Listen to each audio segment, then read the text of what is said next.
Oh, it is Thursday morning, and I just started that off like I was waking up to a very, very happy surprise.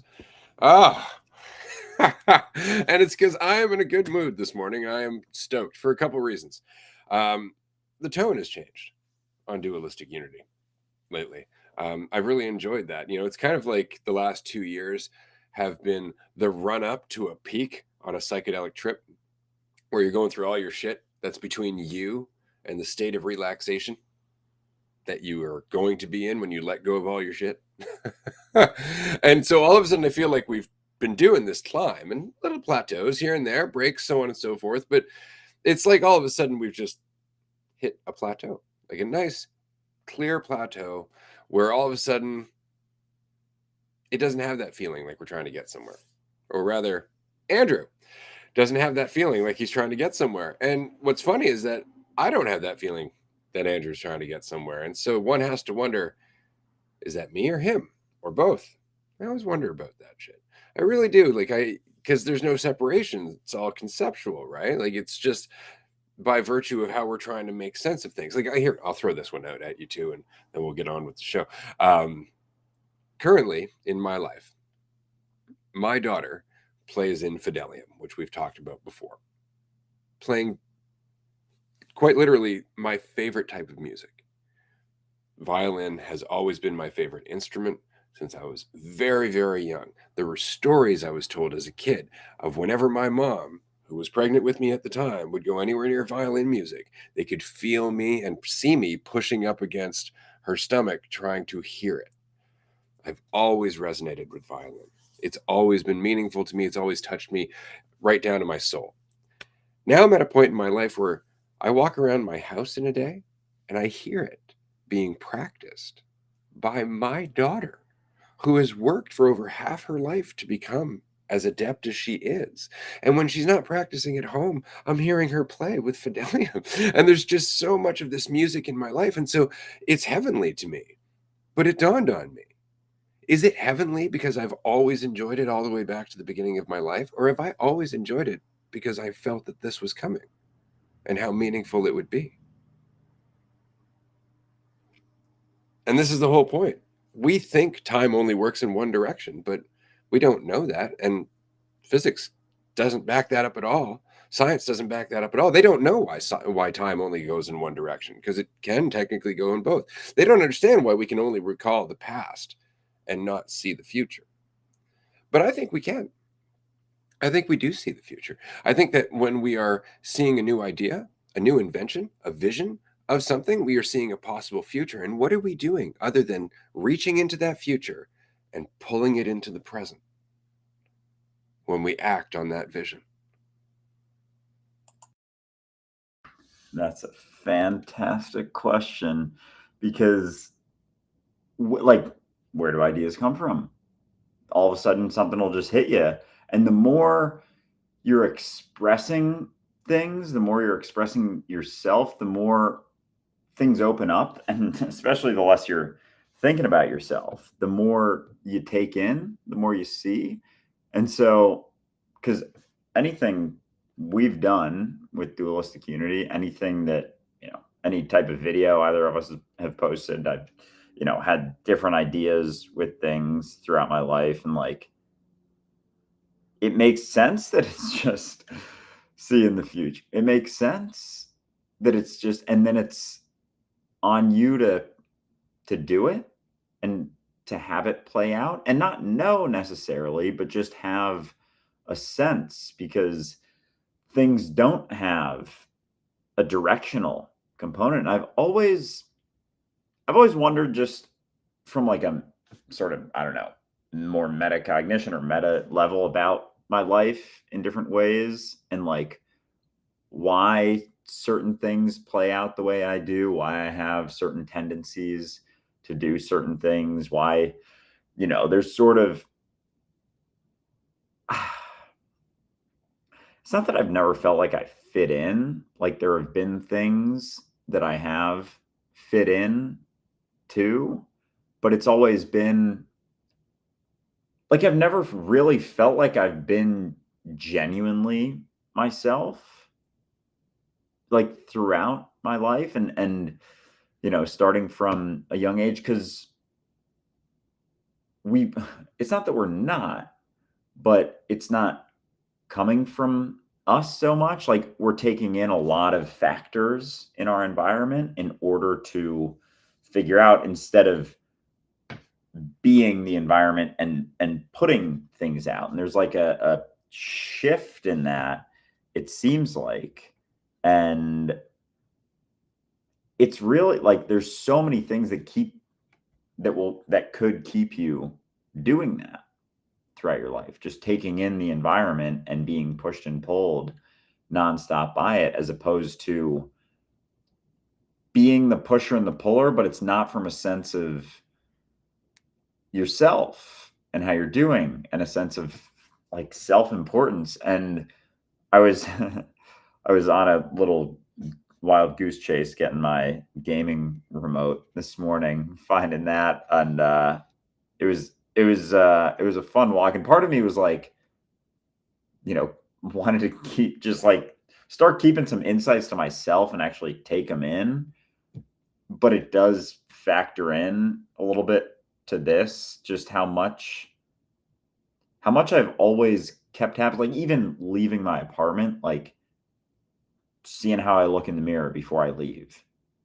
It's like kind of always just to check in the morning, whatever, blah blah blah. And like, I left my apartment without doing that, and didn't know it was like uncertain. Oh, I'm sure you do that all the time. Yeah, but like, I haven't. And like, it was kind of like, what the fuck? Because there's a sense of like, I want to know how I look though. And there's like a pull to it. And the whole time on my walk, like, I didn't. And it was like, sort of a more of an inverted sensation. It was just like flooding me with all these things about how That's fucking awesome. I just want to say that's fucking awesome. Glad that you did that, because that's the first of many. And that's what it feels. It's like a new sort of perspective on things, that me thinking about how I look, or maintaining that even, is trying to have a sense of control, but it's just how I want myself to look. There's no guarantee of anything. And it's, again, based on the environment, how I, quote unquote, should look in order to what? To fit in and procreate. Oh man, I've always wondered about that too, because like, I've never known, like, had any sort of draws to fucking, I don't know, like, even like be a like I did when I was younger, like being a dad or whatever. And like, who knows? You never know about anything. But like, yeah, I guess that's definitely the case. But and relationships, if it is, it's like I'm trying to manipulate that person, and like, so much goddamn manipulation all over the place to satisfy a need that's stemming from focusing all my attention on myself. Like, even just knowing how you look and maintaining how you look is a huge indicator that you're focused on yourself. Yeah, because you're not how you look. Right? But that's it. When you're focused on yourself, you'll settle for the superficial appearance, because you're just trying to feel a certain way about yourself. So you're always trying to settle on something. And so if you look in the mirror, you're like, aha, I like the way I look. Other people should like the way I look. Bam. Never dawns on you, you're not the way you look. This is something that always used to get me. And this is an argument that I had for years after when I stopped giving a fuck about it. That idea that, clothes make the man. That if you're not dressing to a certain standard, you're not showing respect for those around you. I have heard all of this shit. But at the end of the day, how many well-dressed people have you been attracted to who ended up being toxic assholes? Think about that. Really take that shit in, because there's a lot. And that's the whole point, is that they've got you with the superficial. They've got you with the paint job on the car.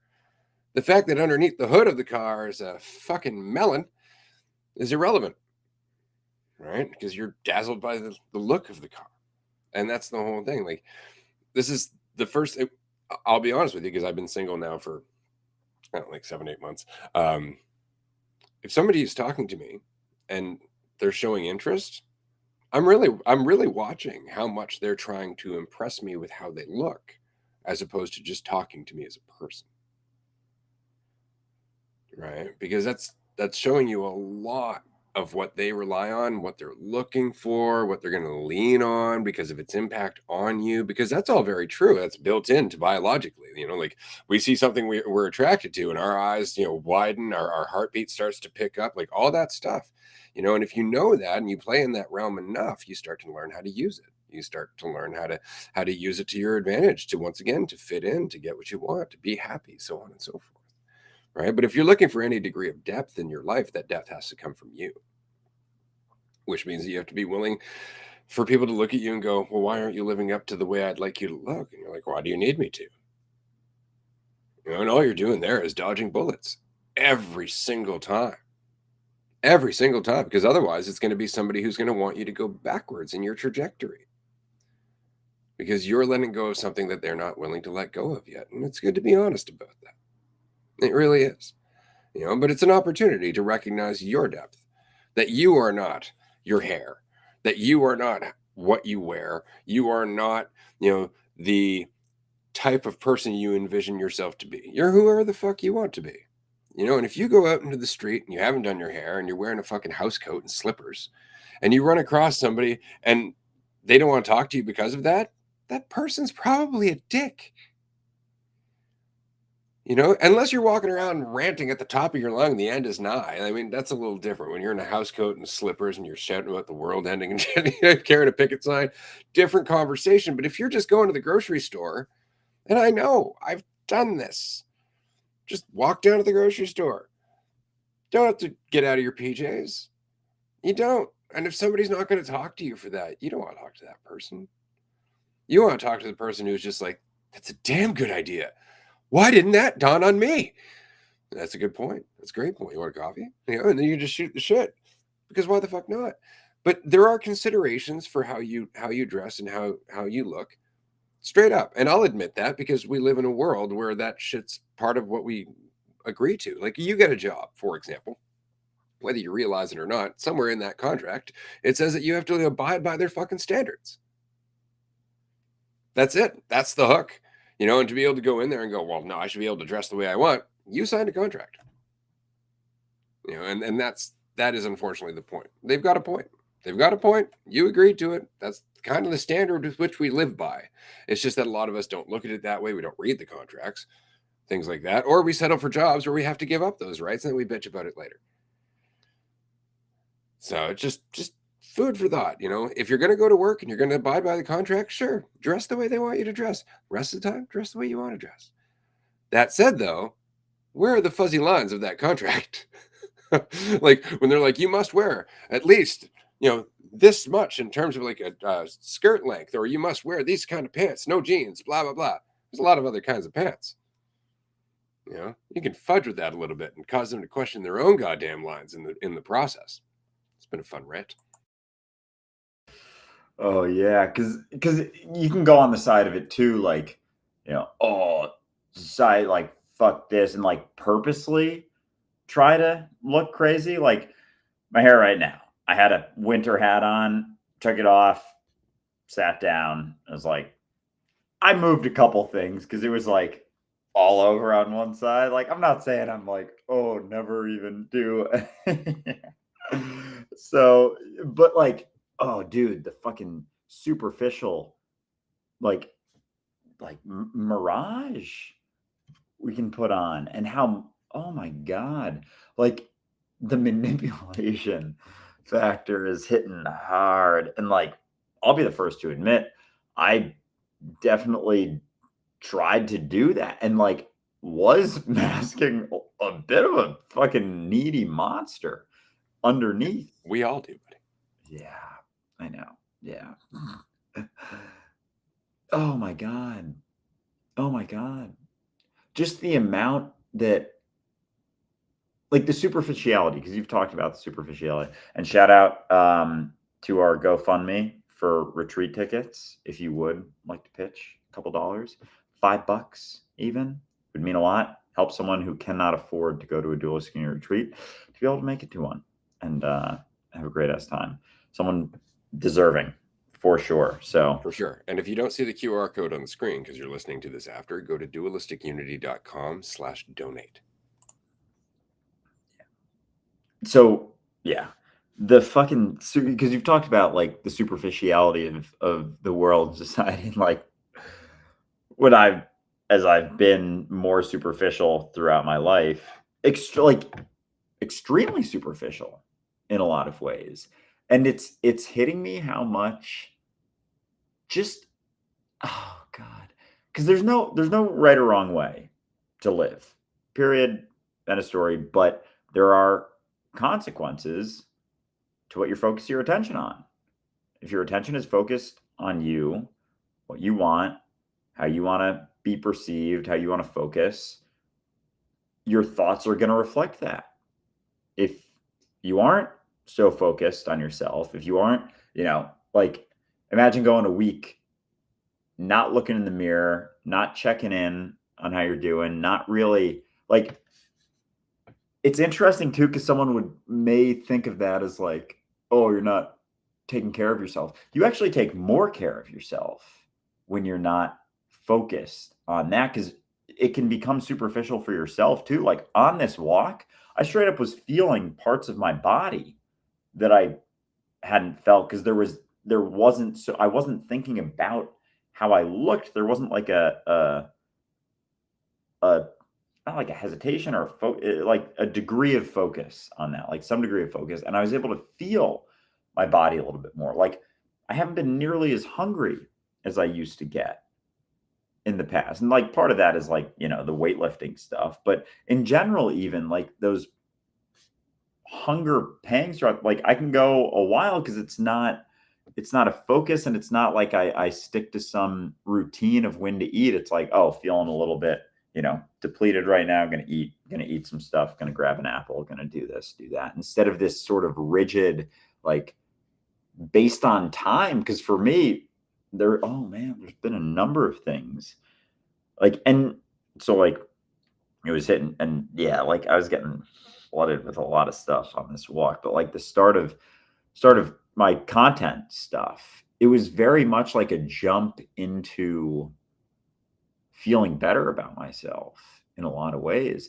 But again, it's not like there's a right or a wrong. There was just consequences along the way, and a lot of it, led me to this right now and gained context for different things. And so, like the initial sort of inclination I had was during COVID.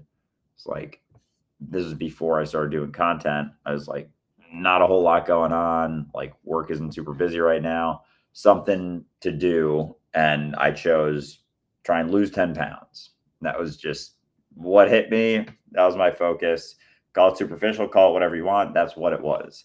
And so I learned how to do that more easily. Like I started out just eating less, and then I came across like high volume stuff so I could remain full. That got me into some fitness YouTubers. That then one of them posted this vlog that was super, like he had a lot of followers, but it wasn't like this whole sort of like thing. It wasn't like a big production. It was just on his phone, super low cost, low budget, on his iPhone doing that. And I was like, and then it hit me like, hold on, I could do that.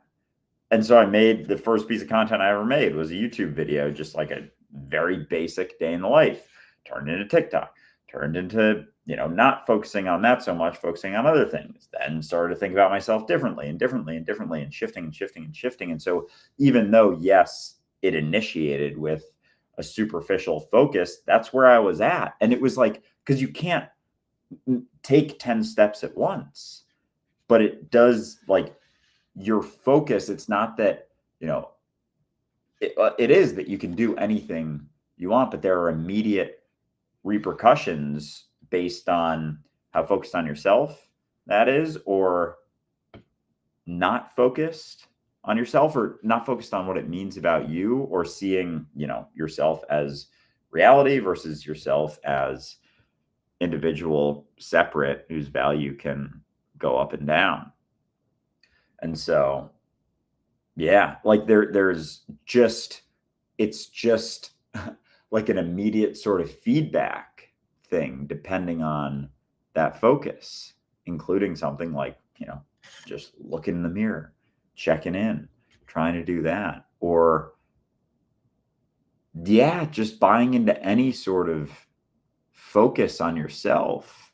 Your thoughts are going to reflect that in all the different ways.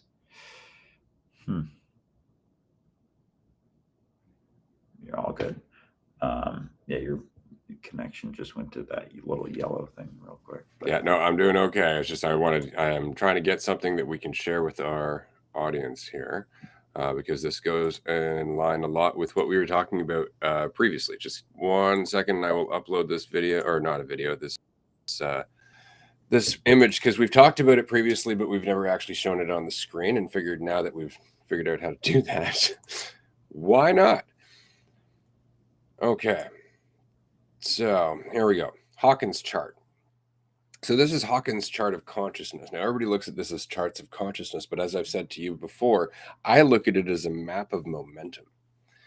See, when you're looking at the different levels of quote unquote awareness or consciousness, what you're really looking at is potential energy, right? And so way down on the chart, you'll notice that fear is lower than desire when it comes to energy.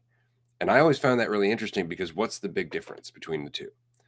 One's running away, one's running towards. And there's a difference in direction. Whereas everything below fear is running deeper and deeper and deeper into your self-image, right?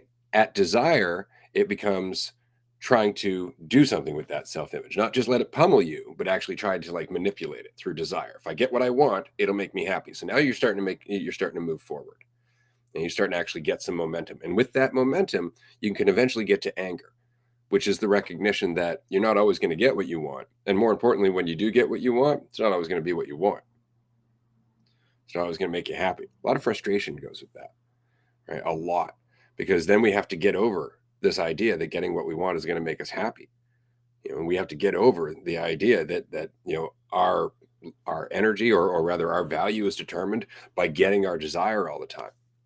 And in that anger, we stop focusing so much on our desire, and we start focusing more on what we're doing. We're pissed off. I'm going to make this fucking work. I'm going to do what I need to do.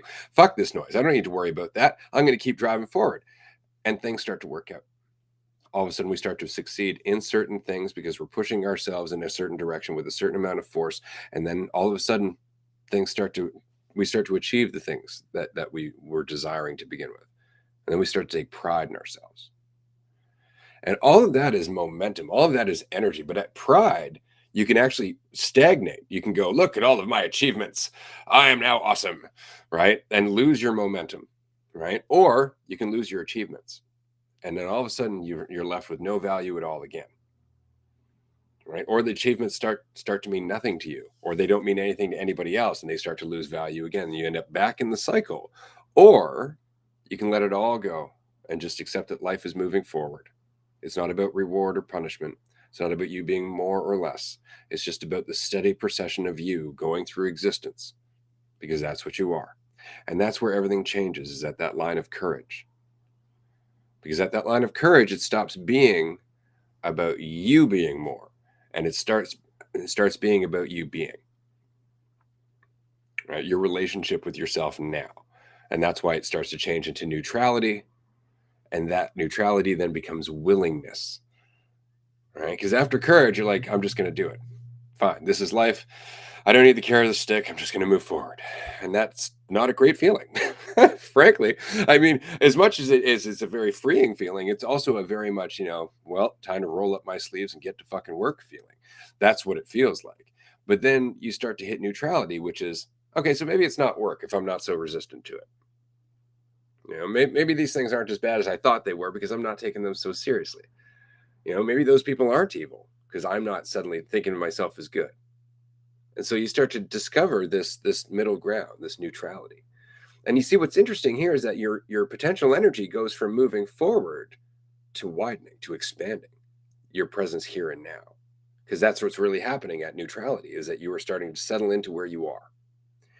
After neutrality comes willingness, because if you realize everything's just kind of what it is, then why not get in there? Right? Why not do your thing? Why not live your life? Why not live for you? There's your willingness. Right? And after willingness, then comes acceptance. You have to give yourself permission to be yourself. You can, before you can accept who you are. Right? And that's a big journey. And so we get through acceptance, and all of a sudden we're more and more present here, but we're also more and more present in everything we do, because we're not so lost in desire and fear and judgment and all that other shit. It's not there. It's not taking up that energy. So all of a sudden we have more potential energy. There's more possibilities in every situation we're in, simply by virtue of the fact that we're so acceptant of what's happening, that we can actually interact with it without being in conflict with it, without creating a division. And after acceptance comes reason. And this is usually the level where we look at like people like Einstein, people who are actually able to see what it is, right, to such a degree that we go, holy Christ, those people are smart. And that would be the next sticking point, which is why if you look at that chart, there's a line just before courage and a line just after reason. And it's because reason is the next hardest one to let go of outside of pride, because it's just another form of pride, isn't it? So pride comes full circle. The ego manifests once again, trying to make you feel better. And when you recognize that and you let it go, love for yourself and thus everything else, because the division stops meaning anything. And that leads to joy and peace and what everybody, quote unquote, calls enlightenment, which is just an extreme state of being without conflict. But all that they're trying to describe in this chart is momentum. But if you look at this chart, you will look at everything that you've ever been through in your life. It's great. And what I love about this chart is that Hawkins even provides like the accompanying emotional state, the view of life, the view of God, and the part of the process that you're in, which is dope. It's a fantastic chart. But I see this chart in spiritual communities all the time, and it is abused like nothing else. Like, look, he's talking about frequency, he's talking about energy. No, yes and no. But he's also talking about a fluctuating mentality that changes from moment to moment, each and every day, according to what you're invested in. It's not just, where are you on the chart? It's a fluctuating thing. It's an average, if you want to look at it that way. Right? But that doesn't mean that as soon as a trigger comes up that you're not going to go pounding down to shame. And does that mean that you're backsliding? No, it just means that you weren't aware of that part of your existence and where you sat in that spectrum. But this is why I've enjoyed that chart for a very long time, because it really is just, when you take the nonsense out of it, he's really just talking about the emotional dominoes. If you follow it in one direction, you go this way. If you follow it in the other direction, you go farther down, and the weight gets more difficult to deal with. Ooh, we definitely have to clip that last 5 minutes there, because holy shit, as you were talking through it, I was like, part of me feels like, just in my own experience, like this has almost been my process through, oh, hold on, I was on full screen, through my social media in a lot of ways. Do you mind throwing that back up there? Right? Or actually I can put it on. Oh, I tried to. So like the fear was before jumping in. But then as you were talking, like I could see points of my day, that all of these are experienced from like the whole thing. And so it's fucking hilarious that people think like, I'm now within acceptance and I spend my entire day. It's like, I think I maybe experienced just about everything on this morning in the span of 30 minutes. Like it's and so the perspective of it being an average makes a lot of sense, because and like the jumps, because I think, I don't know, it seems in a lot of ways like egotistically, I mean, yeah, like right before both of those lines, I guess there's points, but pride is a big one, like being proud of what I've done, of what I've accomplished. And then it's sort of like that's the comfort zone right there.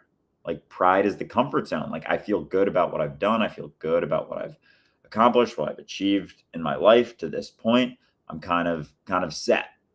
And there's no reason to jump into any, there's no reason to be courageous, because that makes me uncomfortable. And I'm comfortable now, and I feel good about things, and I think about myself positively.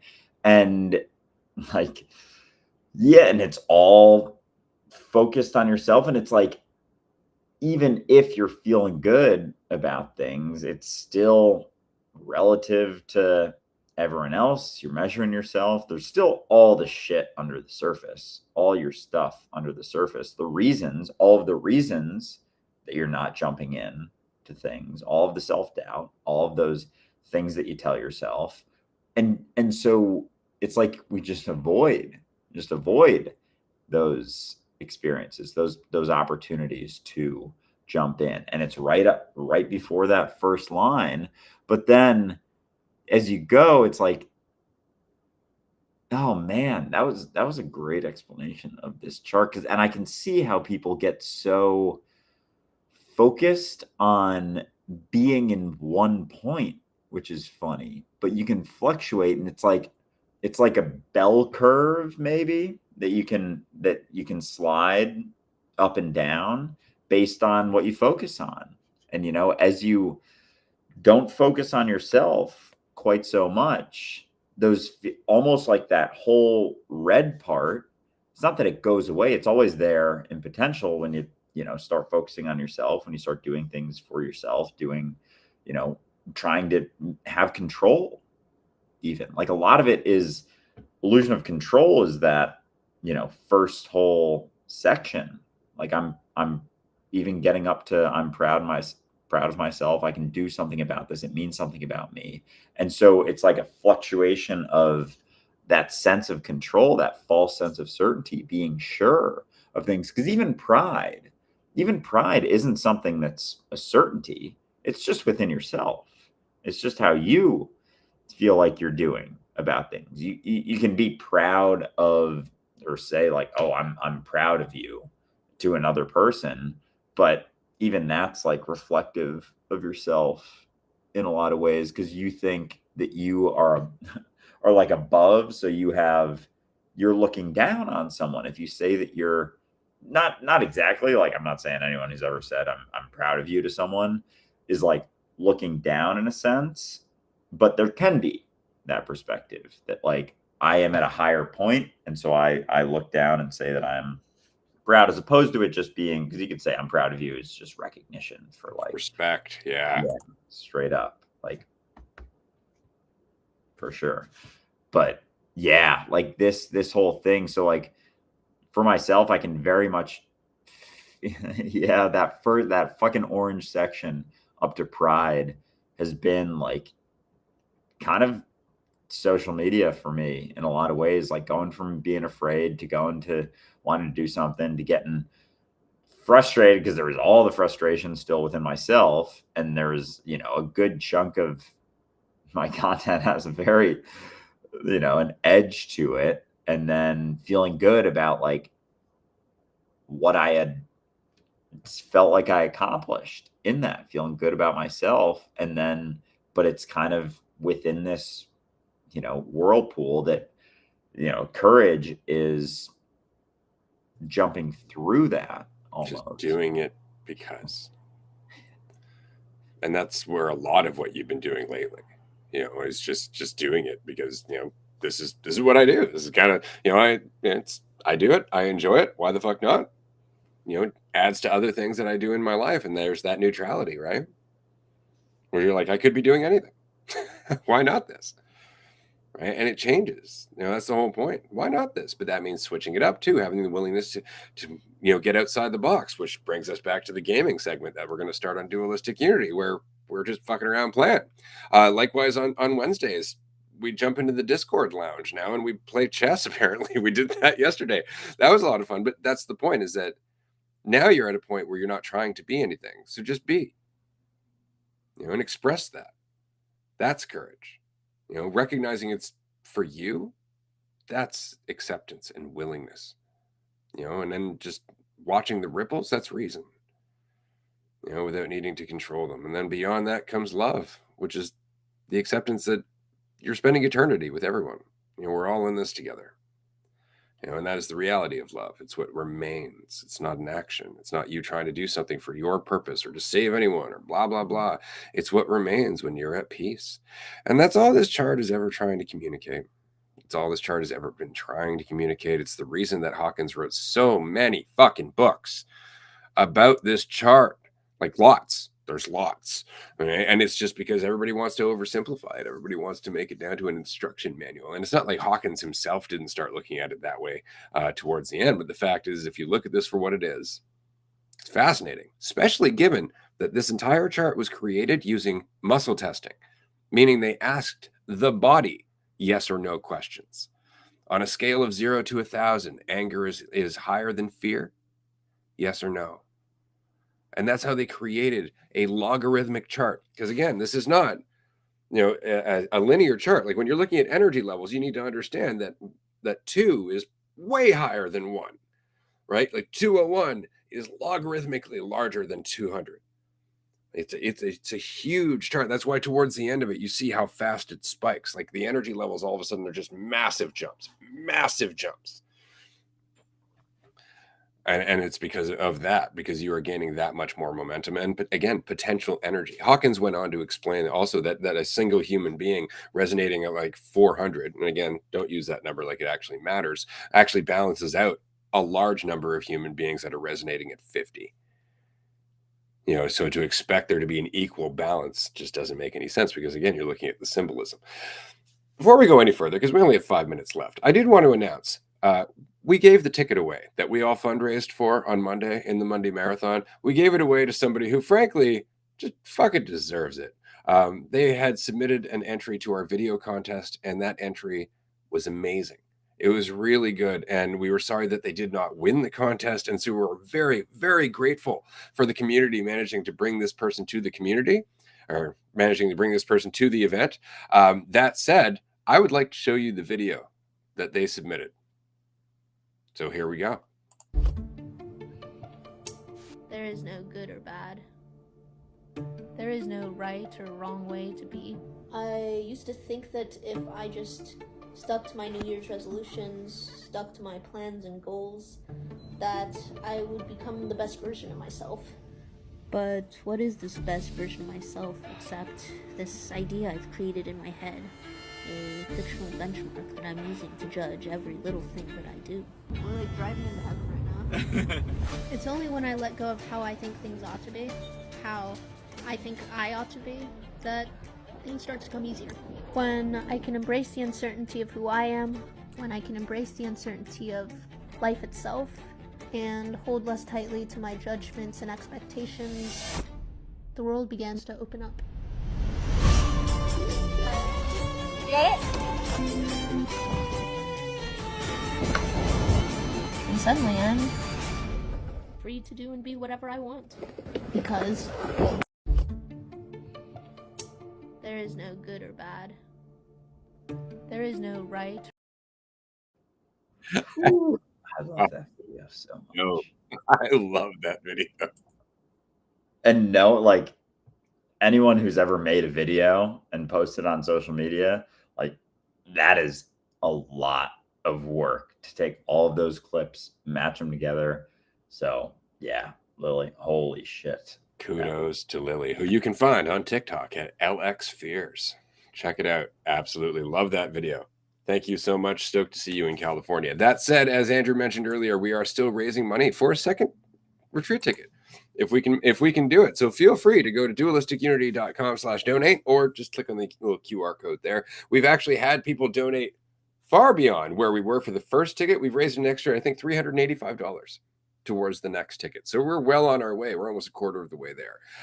Anybody who would like to help, it's going to be there, I believe, for the rest of the month. I don't know how GoFundMe works. But you have an opportunity to do so. And even if we don't raise enough for a second ticket, we are raising enough to drastically reduce the price of another ticket for someone else who can use it for sure. So thank you so much. Andrew, man, this has been a fun episode. A lot to talk about. It's funny just because I feel like you're not trying to get anywhere anymore. And so there's like a lot more we can talk about. Yeah. And that feeling of like, there's still I'm not going to lie, there's still like, there's got to be something. There's got to be something. There's got to be something. And it's like, whatever you're doing, whatever you're focused on. But it's jarring. It's absolutely jarring. And it's fucking insane, honestly, that we have like whatever this is going on. And like, looking back, because I'll look back at a video from a year ago and like not know who that is. Like I cannot express how different I feel, and yet how the same I feel at times too, and how much it's like the fluctuations can be that. But like, oh my God, the thought of even just going on a walk and taking everything in, like the amount of things I felt like I took in walking on a 30-minute walk this morning, like it's mind-blowing how much like just being focused on yourself and like how things are doing. Like it's a cloud, it's a fog, and there's so many things going on. It's like, all of the things that our brains are taking in at all times, like you just are aware of more of that. And that's all it is. Like we were talking on the High and Empowered episode yesterday. It's not like a right or a wrong. There is no should or shouldn't. It's just how many considerations are you taking in? How much are you taking in? Where is your priority? Where does that lie? And so it's an expansion from here. And it's like, are you in this little tubular thing, or is that not there anymore? And that's going to determine a lot about your life. Yep. This has been great. I'm really digging like the last week and a half, especially since Virginia Beach. It's always like that though. After retreats, we come out the other side. We're just like, all right, so let's jam about this. Let's shoot the shit, because there's a lot of stuff that suddenly became very clear. And before I get wrapped back up in myself, I'd like to discuss it. So this has been a lot of fun, because of course you go through the cycle, and that just makes it easier to not get so caught up in yourself in the next cycle. It really does become a self-refining process, which is another thing that Hawkins says that in his books, is that towards the midpoint to the higher end of that chart, you really can't help yourself anymore. And it's just because you're just so disillusioned with all of the illusions. You've just done it so much. You're just like, why? Why would I do that? And you recognize exactly how much you are as a result of just doing that over and over and over again, to the point where empathy for other people is never empathy for other people. And you recognize that more and more as it becomes you, because you'll notice that the very top of that chart, where it says God view, it says self, because that's the top of that chart. And he's the only motherfucker who ever talks about it that way. So it's definitely a good read. Power versus Force. If you can read it, check it out. It's a thick read. It's a very technical read in some ways. It's dry. It's really dry. But if you can get through the book, he discusses the research. He discusses the kinesiology, the muscle testing, how it was all done, the thymus thump, what that's all about.